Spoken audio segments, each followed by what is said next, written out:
সুধী দর্শক, এনআরবি টেলিভিশনের পক্ষে আমি সুব্রত কুমার দাস আপনাদের সবাইকে স্বাগত জানাই।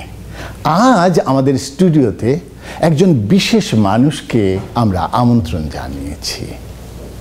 সাধারণ পরিচয়ে তিনি একজন এমপি, কিন্তু তার ওই পরিচয় ছাড়িয়ে অনেক ভূমিকা রয়ে গেছে। সেই ভূমিকার সাথে আমরা সম্পর্ক করতে চাই আমাদের কানাডায় থাকা সমগ্র বাঙালি সমাজকে।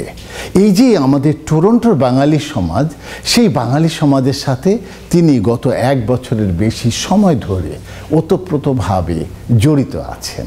আমরা তাকে দেখেছি আমাদের পয়লা বৈশাখে তার সোশ্যাল মিডিয়ায় ভিডিও পোস্ট করতে। আমরা তার সোশ্যাল মিডিয়া ফলো করে দেখেছি যে তিনি কানাডায় বাংলাদেশের যে হাই কমিশনার রয়েছেন, যিনি সম্প্রতি অটোয়া থেকে তার কর্মস্থলের বদলির নির্দেশনা পেয়েছেন, তাকে বিদায়ের জন্য উপস্থিত থাকতে দেখেছি এবং তাকে আরও দেখি সোশ্যাল মিডিয়ায় বিভিন্ন সময়ে তিনি বাঙালি কমিউনিটি নিয়ে কথা বলেন। এই মানুষ সেই মানুষ যার নাম ব্রাড রেডেকপ।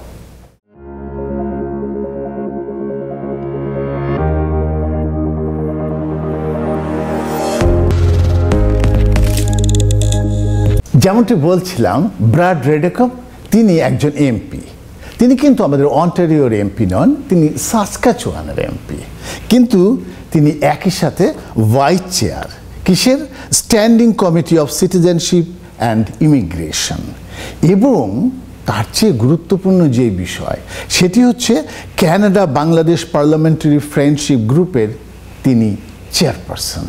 এই জায়গাটাই হচ্ছে আমাদের কাছে বিশেষ গুরুত্বের, এবং সেই কারণে একজন ব্রাড রেডেকপকে আমরা আপনাদের সাথে পরিচয় করাতে চাই, তার কথা শুনতে চাই। আমরা বুঝতে চাই যে এই যে কনজারভেটিভ পার্টির একজন এমপি, যিনি বর্তমানে অ্যাসোসিয়েট শ্যাডো মিনিস্টার হিসেবে দায়িত্বরত রয়েছেন ইমিগ্রেশন, রিফিউজিস এবং সিটিজেনশিপ মন্ত্রণালয়ের, সেই অ্যাসোসিয়েট শ্যাডো মিনিস্টার ব্রাড রেডেকপ তিনি কি ভাবেন, কি পলিসি নেন। Brad, welcome to NRB Television. Thank you so much for having me. It is our pleasure that you are giving us time. And for the last 1 year, or I should say more than 1 year, we have been seeing you that you have been visiting the Bengali community of Scarborough, of the GTA in Ontario, and I found that you are very much associated with the Bengali community of your own riding and locality. How do you feel to be with the Bengali people? Oh, Bengali people are wonderful. You know, one of the very first people that I met when I got into politics in Saskatoon was a Bengali man, and he's become a good friend. And he introduced me to many other folks from Bangladesh, and so it just became a very natural thing for me. I got to eat the food and enjoy the culture and meet people all across the country, and it's been a lot of fun. I love Bengali people. Thank you very much, and you can understand that when you'll be praising us, we will be happy. The second thing is that at the very outset, I want to make you some very small, quick questions. Sure. Okay, could you please tell us what is the approach of the Conservative Party to the immigrant people? That's a great question. So Canada depends on immigrants. In order for us to grow as a country, we need to have more people come into our country. So we absolutely need immigrants. We need them from everywhere. We need different skill levels and other kinds of people from all over the world. We have to be very careful, though, that we balance it with housing, with jobs, with healthcare, all of these things. And so, you know, in terms of bringing people into our country, we have to make sure that when a new person comes to Canada, they have a place to live, they have a job to work at. And that's been a little bit mismatched in Canada recently, and so that's the only thing we have to be careful of, is that we need to set people up to succeed, so that when a newcomer comes to Canada, they will be successful. And that means balancing the things that we have in Canada, like housing and those sorts of things. And if you think from that point of view, then could you please explain us actually what policies Conservative Party is going to take if they come to power? Well, we are going to, one of the things that's really important is that when a newcomer comes to Canada and they have some skills, like let's use the example of a physician who comes to Canada who's been trained in another country. Right now it's very, very difficult for that physician to actually work in Canada. There are many levels of bureaucracy, and there's many gatekeepers who will stop that newcomer from working as a physician. And so what happens? They end up working as an Uber driver or some other job. Not that there's anything wrong with an Uber driver, but when you have a physician, they should be working as a physician. And this applies to nurses, veterinarians, engineers, accountants, all across the board. So what we are going to do is we are going to implement the Blue Seal program. That means that there will be a clear pathway for you, for your skills, so that you know exactly how long it will take and what the process is to make that happen. And our goal is to make it 60 days. So that from the time that you're here, in 60 days, you should be good to work anywhere in Canada.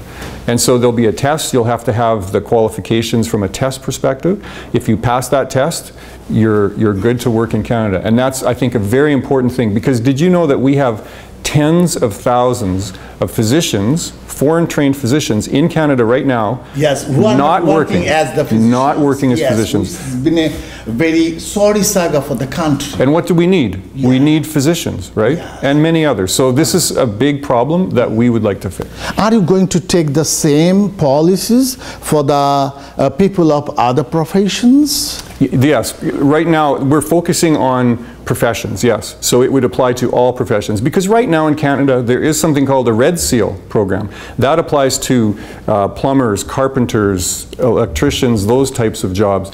And so, but they don't apply to professional jobs. So we want to, that's why we want to create the Blue Seal program for the professional jobs. Thank you very much for explaining the things to our people.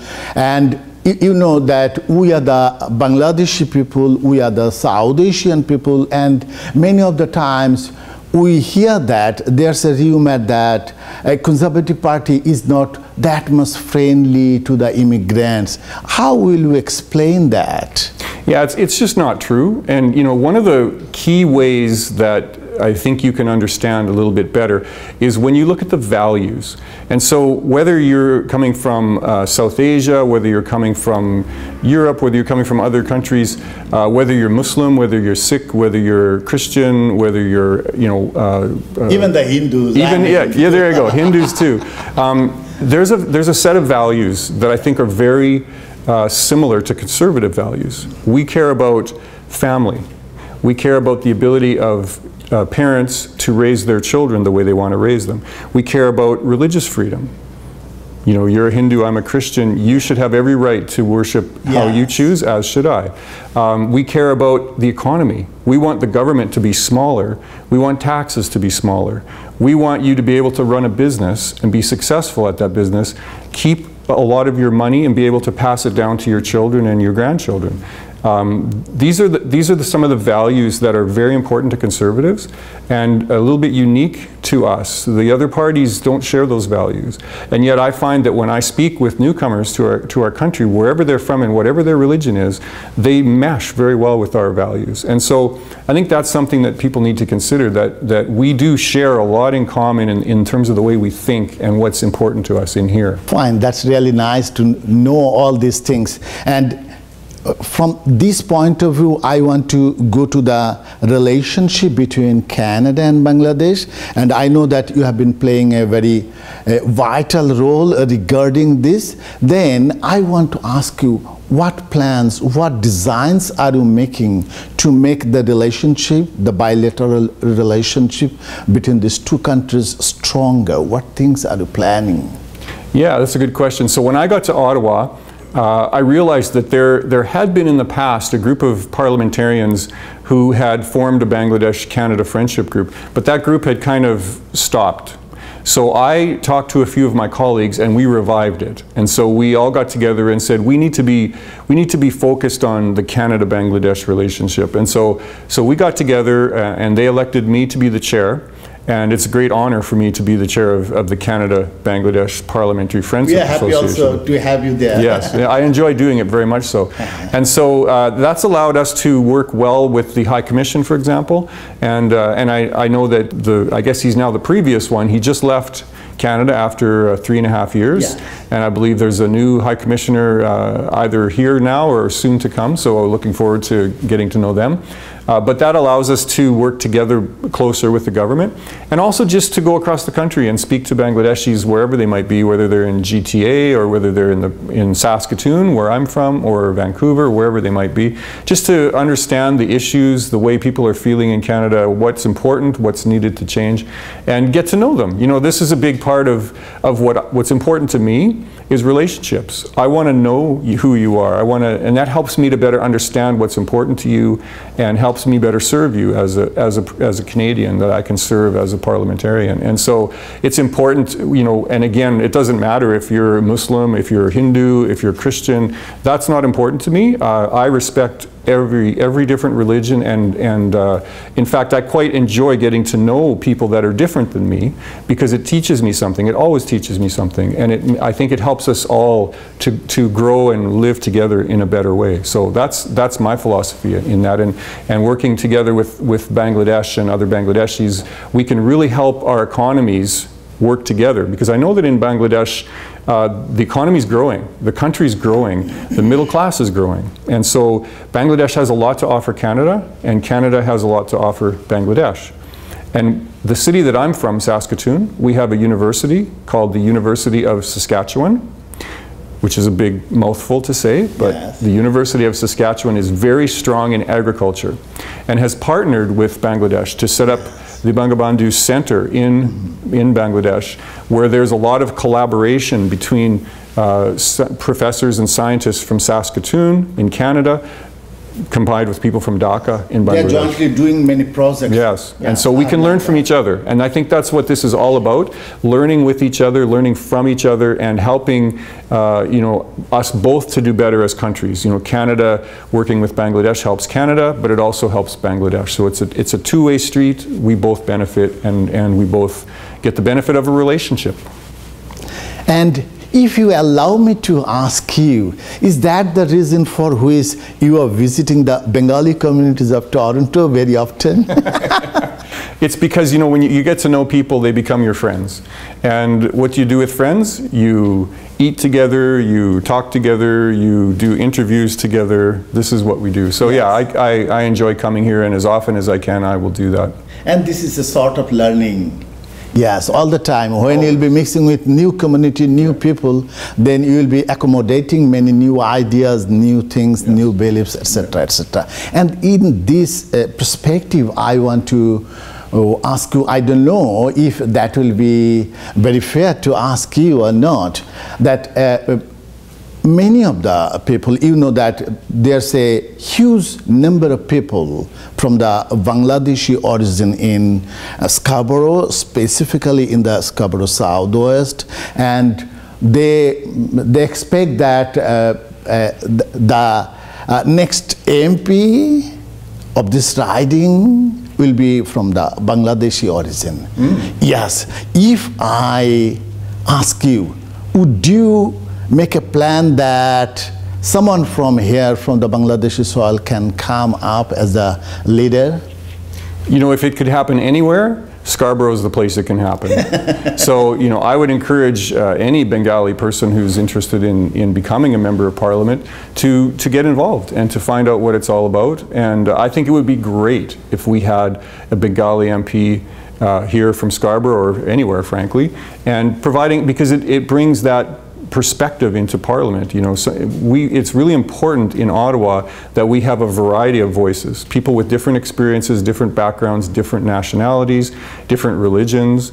All of these things are so important to give us a balance so that we understand and can just make Canada work for everyone, and that's very important. And from that point of view, what shall you speak to our community people regarding the future days or future politics of Scarborough?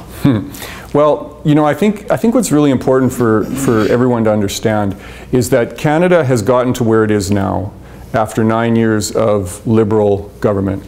And where are we? Well, we have very high house prices. House prices have more than doubled.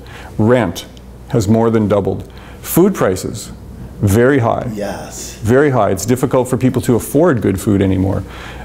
Gas that you might put in your car, everything has gone up in price. And that's very much due to the policies of this government. Because the other thing that's happened at the same time is the budget of the government has exploded into a massive amount, which means the government has had to borrow money. When a government borrows money, it causes pressure on inflation. That makes everything more expensive, including interest rates. They have to go up too, and that makes it very difficult for somebody to buy a house. And right now, if you're a young person in Canada, whether you live in Scarborough or anywhere, it's very difficult for you to save the down payment, number one, and then actually buy the house, because house prices are high, interest rates are high. And that's very much due to the Liberal government of the last 9 years. The other thing that we've seen a lot of is increased crime. The policies of the Liberal government have allowed people who are convicted of crimes to not go to jail. They get bail. And so when you are committing a crime, you might get arrested, and then you're put back out onto the street. And then you commit another crime, you get arrested, you're put back out onto the street. And this continues in a circle. And it causes repeat crimes to happen. And so these are some of the things that we want to fix. So the very first thing that we're going to fix in government as Conservatives is we're going to get rid of the carbon tax. The carbon tax is a tax. It makes everything more expensive. It makes food more expensive. It makes anything you buy, everything you buy. Yes, and obviously it makes gas more expensive, and heating for your natural gas for your house more expensive, all of these things. And you do not get back what you pay in carbon tax. The government keeps a little bit for themselves, and that's not right. So we're going to get rid of the carbon tax. That's the first thing. That will immediately make things less expensive. Secondly, we're going to fix this deficit budget so that we no longer are borrowing money every year. Right now, we are paying $54 billion on interest in our country. That's more money than we spend on health care. So we are spending more on interest than we do to our hospitals. And that's wrong. It's wrong in every way. And so we need to fix the budget so that we are in a balanced position and we can bring interest rates and inflation down.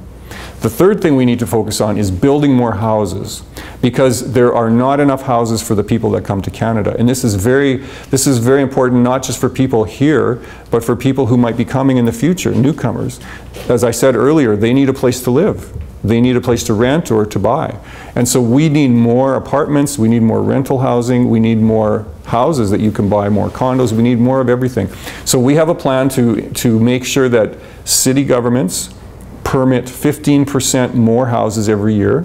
And if they do that, we're going to give them a building bonus. They will get money from the federal government. If they don't do 15% more, they will get less money from the federal government. So it's a very simple program. If you build more houses, you'll get more money. So that will help us to get more housing into the country.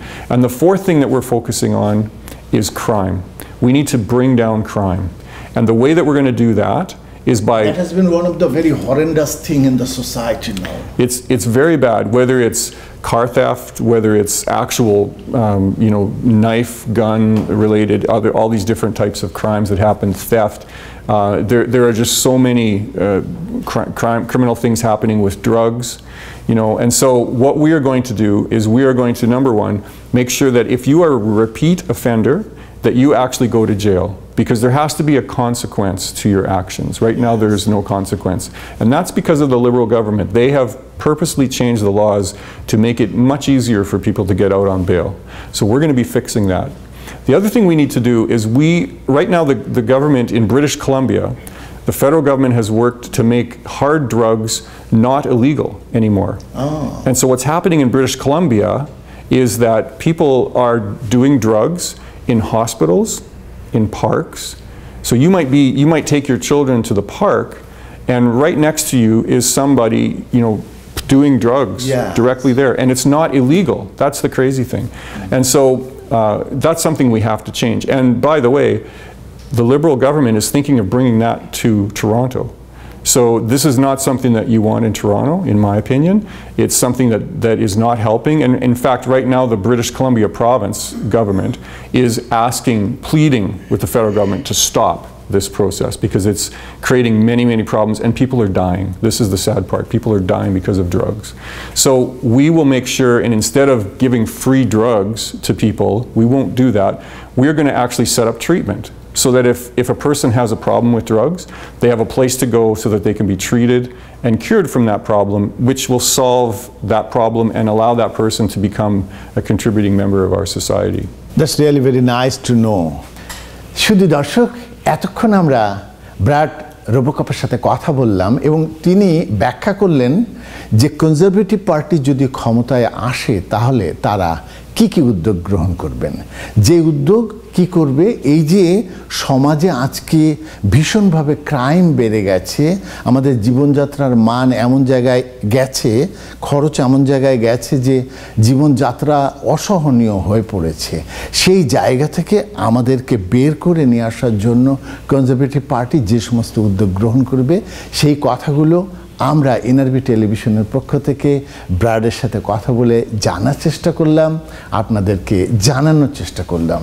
আপনারা জানেন যে আমরা সবসময় চেষ্টা করি কানাডার মূলধারার রাজনীতিতে যারা রয়েছেন তারা আমাদের বাঙালি কমিউনিটির সাথে যুক্ত হবেন, তারা আমাদের বাঙালি কমিউনিটিকে এগিয়ে নিয়ে যেতে ভূমিকা রাখবেন। And Brad is one of the very few of those, I should say, who is trying his best to be associated with the Bengali community and to help the community grow up. Thank you very much, Mr. Brad. Thank you so much for having me. Thank you again.